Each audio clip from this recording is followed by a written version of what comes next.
El tejido específico del corazón está formado por células musculares con algunas particularidades histológicas y dos propiedades importantes, el automatismo y la conductibilidad. Ambas aseguran la estimulación periódica del miocardio inespecífico y la conducción rápida de ese estímulo. El sistema cardioestimulador consta de las siguientes formaciones: nódulo sinusal, nódulo auriculoventricular, A de His y su rama derecha e izquierda. La izquierda, a su vez, se divide en fascículo anterior y posterior y red de Purkinje. Es el marcapaso normal del corazón. En condiciones normales, descarga estímulos con una frecuencia entre 60 y 100 por minuto, de manera periódica y regular. Son conducidos al nódulo auriculoventricular, donde sufren un retardo de 1/10 de segundo, lo que facilita el vaciamiento de las aurículas, y dan el PR, que normalmente varía entre 0,12 y 0,20 segundos, según la frecuencia cardíaca. Luego el estímulo llega a la de His y por su rama derecha e izquierda se distribuye por todo el miocardio ventricular a través del sistema de Purkinje, provocando la contracción de los ventrículos y con ella el QRS.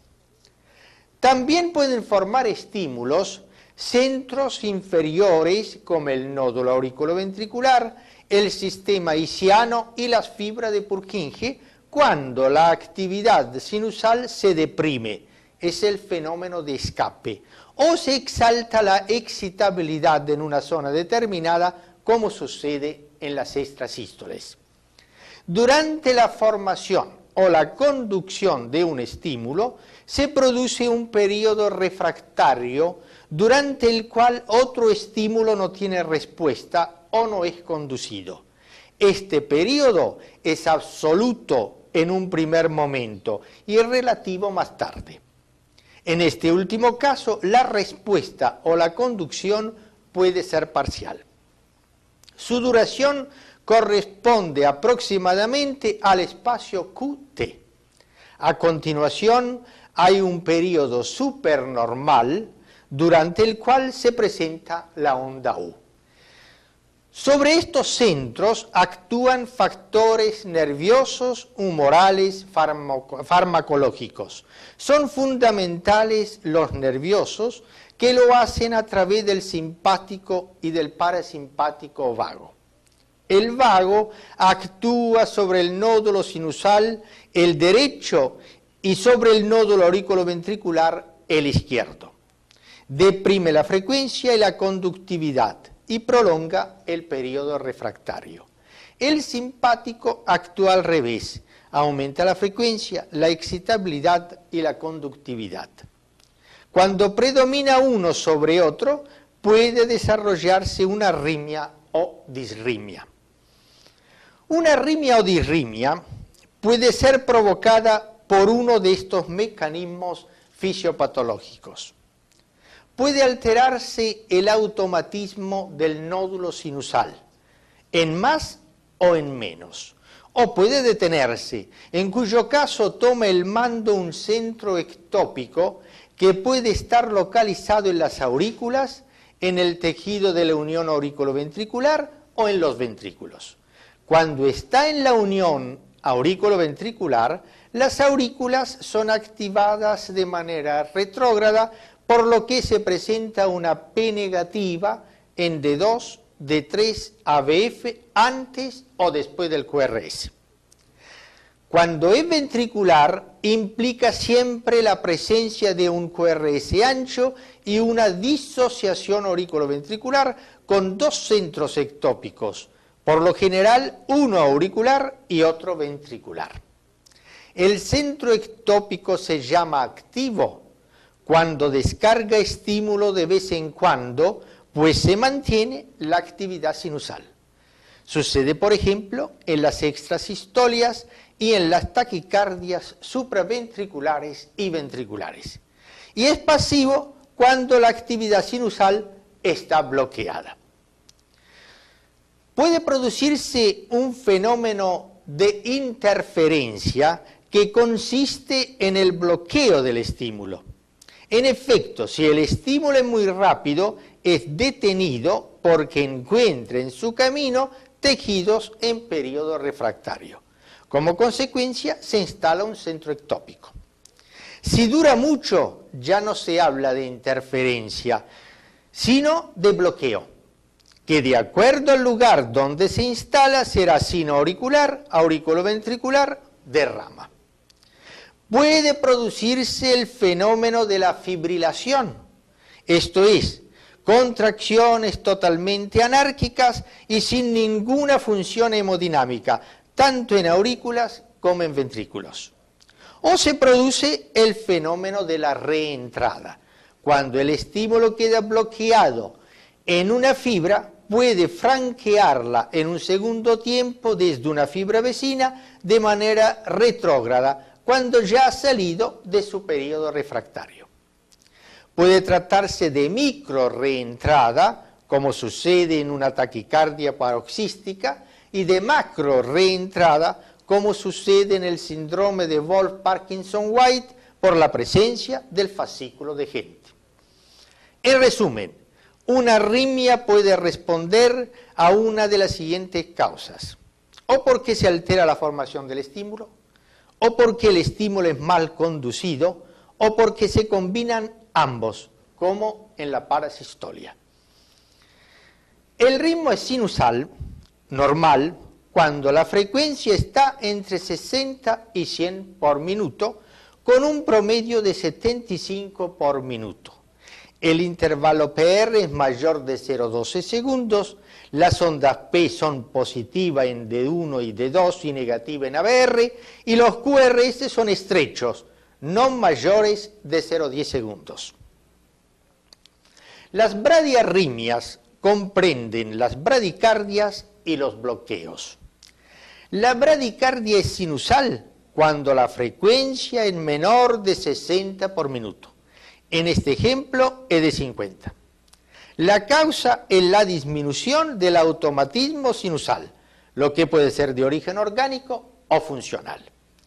Raramente patológica y suele verse en las siguientes circunstancias: por hiperactividad vagal, como se ve en los jóvenes, vagotónicos y deportistas; en procesos extracardíacos como la hipertensión endocraniana, la meningitis, la ictericia, el hipotiroidismo; en cardiopatías, sobre todo las que suceden a un infarto de miocardio; en los ancianos, por fibrosis del nódulo sinusal.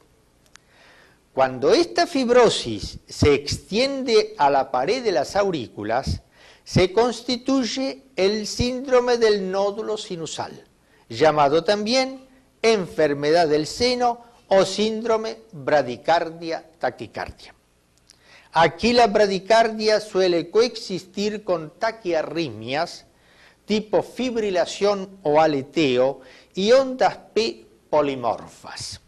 Estas taquiarritmias suelen presentarse de manera paroxística en forma de crisis. En este ejemplo se ve que un fibrilo-aleteo va seguido por bradicardia sinusal irregular con paro sinusal. Inmediatamente una extrasístole auricular desencadena de nuevo el fibrilo-aleteo.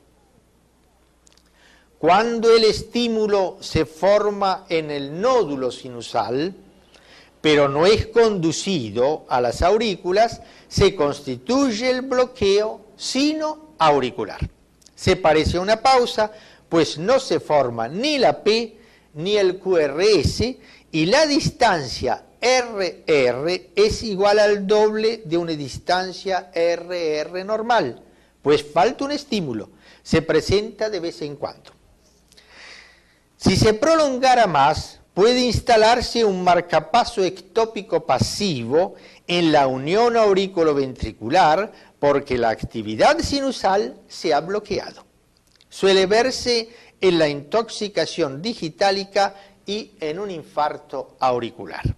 En los ancianos suele ser parte de la enfermedad del seno. Cuando el bloqueo reside en la vía de conducción, se tienen los bloqueos auriculoventriculares que pueden ser de primero, segundo y tercer grado. Los bloqueos son congénitos y adquiridos. Los congénitos suelen acompañar a otras cardiopatías como comunicación interauricular, comunicación interventricular, estenosis aórtica, estenosis pulmonar. El adquirido puede ser degenerativo por fibrosis, inflamatorio por fiebre reumática y enfermedad de Chagas, vascular por esclerosis coronaria, tóxico por acción de la digital, quirúrgico por cirugía cardíaca. El bloqueo auriculoventricular de primer grado se caracteriza por una prolongación del tiempo de conducción a través del nódulo auriculoventricular. Por ese motivo, la única alteración es un PR más largo de 0,20 segundos.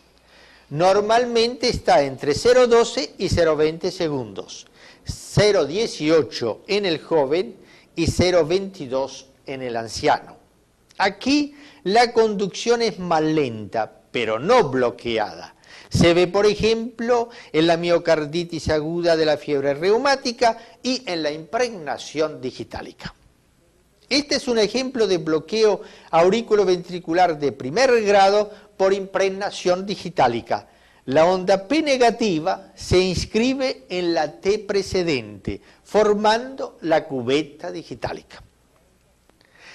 El bloqueo es de segundo grado cuando, después de algunas contracciones auriculares, la vía de conducción se bloquea totalmente. Se describen dos formas. El tipo Mobitz primero, en que el PR se prolonga de manera progresiva hasta que el estímulo queda bloqueado y no va seguido de QRS para luego recomenzar el ciclo. Este hecho se conoce como fenómeno de Luciani-Wenckebach. En estos tipos de bloqueo hay una cierta alteración del ritmo, pero ni se produce bradicardia ni trastornos hemodinámicos. La lesión está en el nódulo auriculoventricular, por eso el QRS es estrecho, normal. En el tipo Mobitz segundo, el PR tiene una duración constante, pero algunos estímulos quedan bloqueados. Se ven P sin QRS. Esto sucede de manera regular. Por ejemplo, si decimos que hay un bloqueo 4-3, quiere decir que de 4 estímulos, 3 son conducidos y 1 no. Una forma grave es el 2-1, como en la imagen, es decir, que de 2 estímulos es conducido uno solo. Si la frecuencia auricular es sinusal, entre 60 y 100 por minuto, al nivel ventricular o en el pulso habrá la mitad, de 30 a 50. De ahí la necesidad de colocar un marcapaso para controlar la bradicardia. La lesión suele estar en el tronco de la dehisce o en una de sus ramas, por eso el QRS es ancho. Cuando el bloqueo de segundo grado o Mobitz 2 es 3-1 o 4-1, se llama bloqueo auriculoventricular avanzado. Cada 3 o 4 latidos pasa uno solo. Por eso la bradicardia es extrema y necesita marcapaso. El QRS es ancho. En oportunidades se instala un foco ectópico ventricular, por lo cual se produce una disociación auriculoventricular como en el bloqueo auriculoventricular completo. Cuando las aurículas son estimuladas de manera retrógrada desde lo ventrículo, la P es negativa en D2, D3 a BF. El bloqueo auriculoventricular es de tercer grado o completo cuando la conducción se interrumpe de manera permanente y se instala una disociación auriculoventricular. Las aurículas siguen siendo activadas por el nódulo sinusal y los ventrículos por un centro ectópico que puede estar en el tejido de la unión o en la rama de la dejín. En este caso, el ritmo del pulso se llama ilioventricular y a veces no supera los 30 latidos por minuto.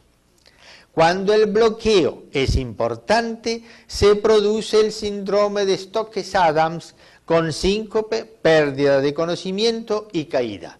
Si dura más de 4 minutos, aparecen convulsiones y pérdida de orina.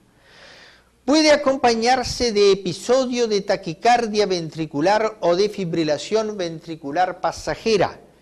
En 8 de cada 10 enfermos, es la taquicardia la causa del síncope y no el bloqueo auriculoventricular en sí. En esta imagen hay taquicardia ventricular, bloqueo auriculoventricular completo y paro ventricular. En el adulto, una frecuencia cardíaca superior a 100 por minuto define a la taquicardia. Esa taquicardia puede ser supraventricular, taquicardia sinusal, fibrilación auricular, aleteo auricular, taquicardia de la unión auriculoventricular y ventricular. La taquicardia no sinusal se llama también ectópica. Por otra parte, la taquicardia es paroxística o permanente. Hay taquicardia sinusal cuando la frecuencia supera los 100 por minuto. Aquí vemos que cada estímulo sinusal activa las aurículas y los ventrículos con la misma cadencia. Por lo tanto, hay una P delante de cada QRS que por otra parte es estrecho y el intervalo PR permanece fijo y constante. Suele presentarse en 4 circunstancias especiales.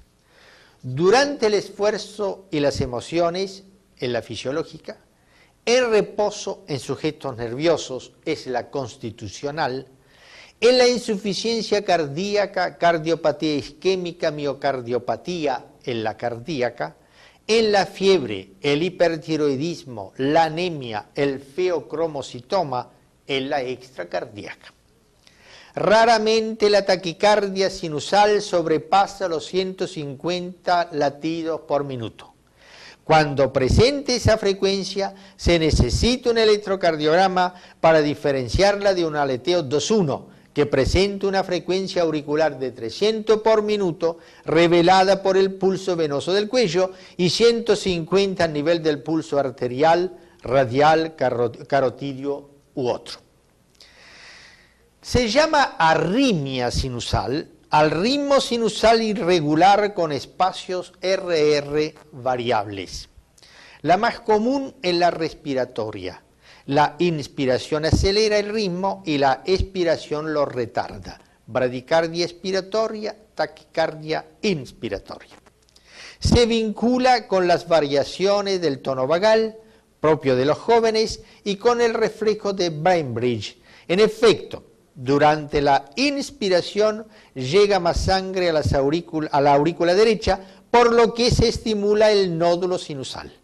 La forma no respiratoria se ve en todo proceso que modifica el tono vagal, como la hipertensión endocraniana, la convalescencia de enfermedades infecciosas, la digital.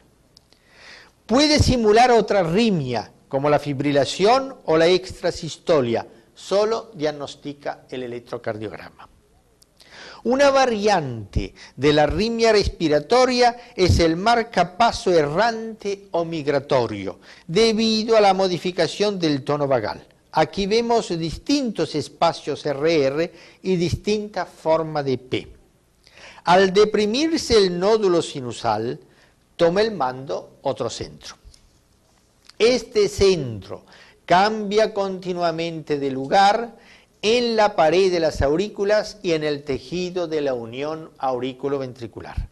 Por ese motivo, se acorta el PR a menos de 0,10 segundos, la P toma varias formas y se vuelve negativa en D2, D3 y ABF cuando es retrógrada. El marcapaso errante, al igual que la arritmia sinusal, indica vagotonismo. La taquicardia auricular se debe a la presencia de un centro ectópico o a un fenómeno de reentrada en alguna zona de las aurículas. Aquí se ve que el foco activa las aurículas con una frecuencia de 160 por minuto. En la parte izquierda del esquema se ve que pasan todos los estímulos y a la derecha que se bloquean algunos, por lo que la frecuencia ventricular es menor que la auricular. Se bloquea uno sobre 2 o 3, por lo que el ritmo ventricular es variable. Es un bloqueo funcional ligado al periodo refractario de las vías de conducción. El electrocardiograma muestra varias ondas P, con iguales espacios entre sí y con una frecuencia entre 150 y 250 por minuto y con bloqueo auriculoventricular variable. La P no es sinusal ni retrógrada y están separadas entre sí por líneas isoeléctricas. Quiere decir que no presentan el aspecto en diente de sierra como en el aleteo. También muestra que el masaje del seno carotidio, esto es, la excitación vagal, no modifica la taquicardia auricular. Disminuye la frecuencia al aumentar el bloqueo, pero una vez terminada la compresión, vuelve a la frecuencia anterior. Puede evolucionar hacia la forma paroxística y se debe a la intoxicación digitálica. Aunque fibrilación y aleteo difieren en su aspecto clínico y electrocardiográfico, están emparentados por su etiología y porque pueden pasar de uno a otro con o sin tratamiento. El aleteo o flutter auricular se debe a la presencia de un foco ectópico auricular que dispara con una frecuencia de 300 por minuto regular y que provoca un movimiento circular ascendente en la aurícula izquierda y descendente en la derecha. Resulta así una actividad cíclica, con formación de ondas auriculares alternativamente positivas y negativas, sin ninguna línea isoeléctrica entre ellas y con aspecto en diente de sierra, especialmente en D2, D3, AVF. Si es 1-1, lo que es raro, la frecuencia ventricular es como la auricular de 300 por minuto. En general es 2-1, pero puede ser 4-1 como en la figura y raramente 3-1. Las flechas indican el QRS. Las ondas auriculares se llaman ondas F de Flutter. La fibrilación auricular es una arritmia completa debido a la presencia de varios focos localizados en las aurículas que actúan de manera totalmente irregular y anárquica con una frecuencia entre 300 y 500 por minuto. Pero los estímulos llegan a los ventrículos de manera irregular y con una frecuencia menor entre 75 y 150 por minuto, como se ve en la figura. Se presenta en casi todas las cardiopatías, en especial mitrales. Favorece la formación de trombos auriculares, que pueden ser el punto de partida de embolias pulmonares o periféricas, cerebro, abdomen, miembros. El electrocardiograma no muestra ondas P, sino ondulaciones llamadas ondas F, que se ven mejor en precordiales derechas. En las formas agudas o en la hipertrofia auricular son gruesas, se parecen al aleteo, de ahí el nombre de fibrilo aleteo. Y en ondas finas, en la fibrilación crónica. La fibrilación ventricular es también una contracción anárquica, pero de los ventrículos, con pérdida de su función hemodinámica e incapacidad de producir expulsión. Quiere decir que en la práctica es el equivalente de un paro cardíaco. Puede presentar dos formas. Una muy irregular, con ondas ventriculares deformadas, y al final la línea isoeléctrica de paro cardíaco si no se ha llegado a tiempo para revertirla con shock eléctrico. Otra con aspecto de taquicardia ventricular paroxística tipo torsión de puntas, en que las ondas parecen retorcerse alrededor de la línea isoeléctrica, siendo alternativamente positivas y negativas. La taquicardia de la unión recíproca es la antigua enfermedad de Bouveret.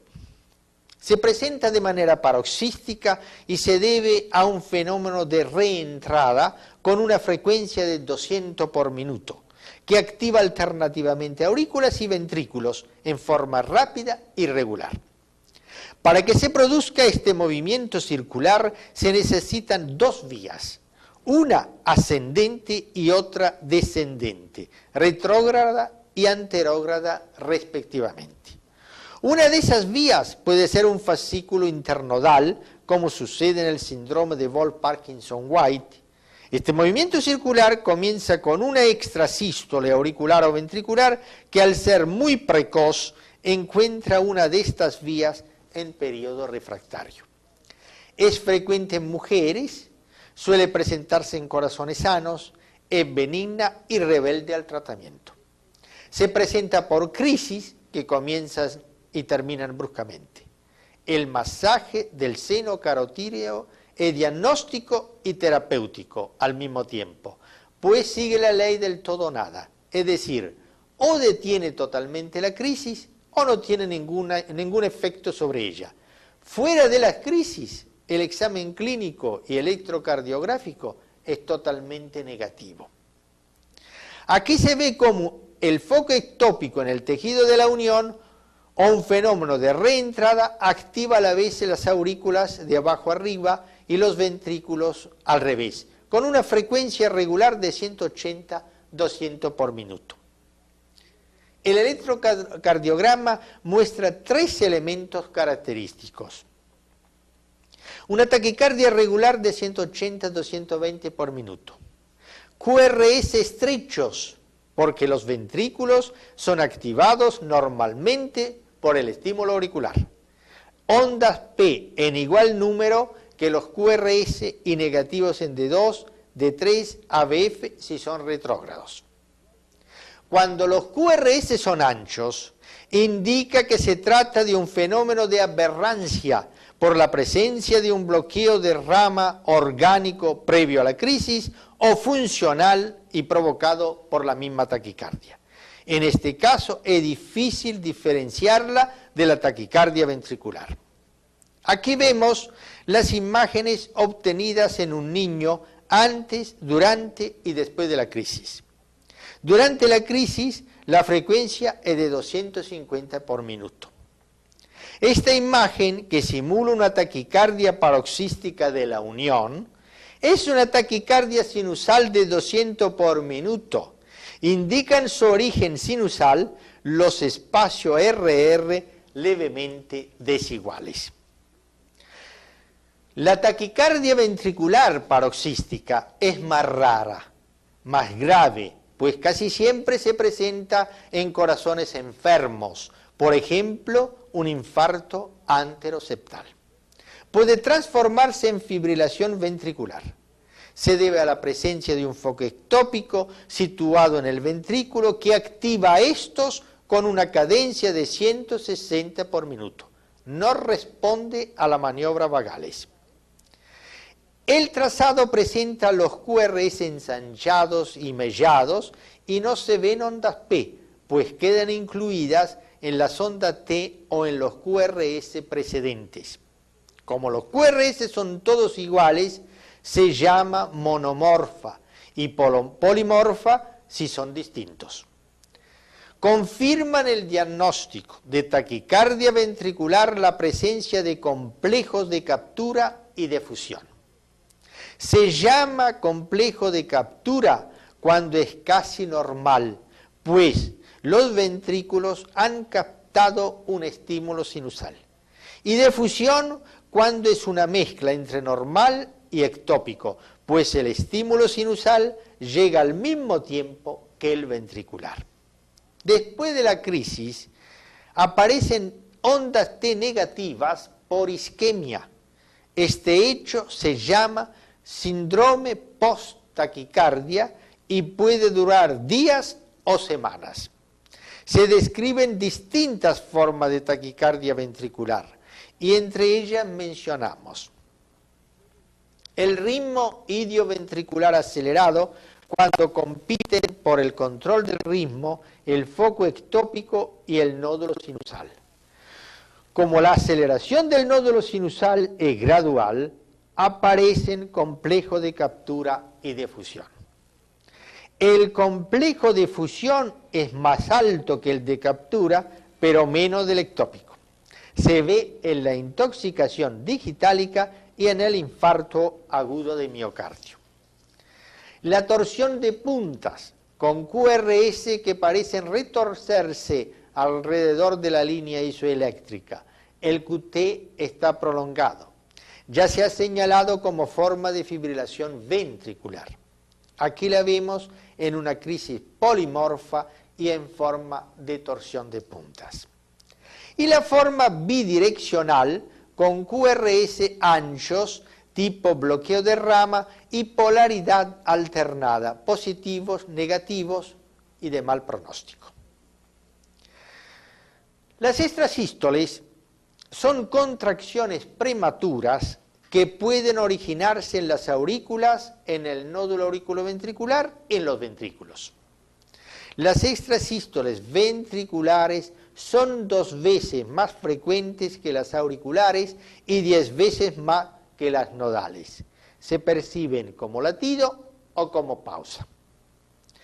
La extrasístole auricular presenta una P distinta a la P del ritmo de fondo y el QRS es anticipado.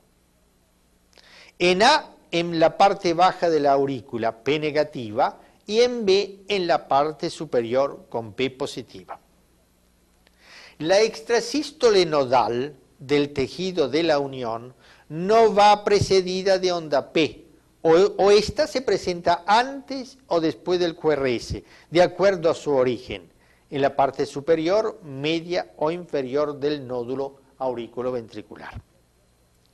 La extrasístole es ventricular cuando el QRS es ancho y deformado, no va precedido de onda P y el ST y la T tienen sentido opuesto a la deflexión principal del QRS. Se llama bigeminismo cuando se presenta después de cada QRS normal, indica intoxicación digitálica. Trigeminismo cuando se presenta cada 2 QRS normales.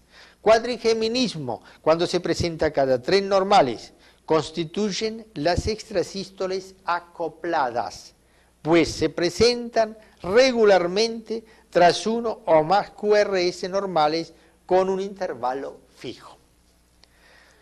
Cuando todas tienen la misma forma, se llaman monomorfas monofocales, y cuando proceden de focos distintos son polifocales y polimorfas, como en el ejemplo. Cuando se presentan una tras otras en salva y de manera irregular, pueden simular una fibrilación auricular, y si son más de 3, constituyen un colgajo de taquicardia ventricular paroxística. Si el QRS de la extrasístole es negativo en D1, indica que se ha originado en el ventrículo izquierdo. Si es positivo, su origen está en el ventrículo derecho. Para saber si es de la punta o de la base, se tomará en cuenta también D2 y D3. Si en la 3 es negativo, quiere decir que se ha originado en la punta. Si es positivo, quiere decir que se ha originado en las bases del corazón. Cuando la extrasístole cae sobre la T precedente, constituye el fenómeno R sobre T y se llama extrasístole de alarma porque puede desencadenar arritmias más graves. La extrasístole se llama interpolada cuando se introduce entre 2 QRS normales sin modificar la distancia RR. En este caso, la pausa no es compensadora, casi siempre ventricular. Se dice que la extrasístole va seguida de pausa compensadora cuando el intervalo entre el QRS anterior y posterior a la extrasístole es igual a 2 intervalos RR normales. Se llama pararritmia a la arritmia que presenta 2 o más centros autónomos que compiten entre sí para retener el mando. Una forma es la parasistolia, que presenta el marcapaso sinusal y otro ectópico ventricular o auricular. Los estímulos ectópicos que se presentan regularmente son anulados por el ritmo sinusal, pues este está más acelerado o tiene un bloqueo de entrada, por lo que cuando el estímulo ectópico llega a los ventrículos, los encuentra en pleno periodo refractario. De tanto en tanto, sorprende a estos fuera del periodo refractario y los estimula. Se produce así una contracción y un QRS tipo extrasístole ventricular. Es la parasistolia lenta. Cuando el centro ectópico está más acelerado que el nódulo sinusal, presenta un bloqueo de salida intermitente para impedir que quede anulado totalmente el nódulo sinusal si el centro ectópico es supraventricular, o se genere una taquicardia ventricular si está en los ventrículos. Es la parasistolia rápida.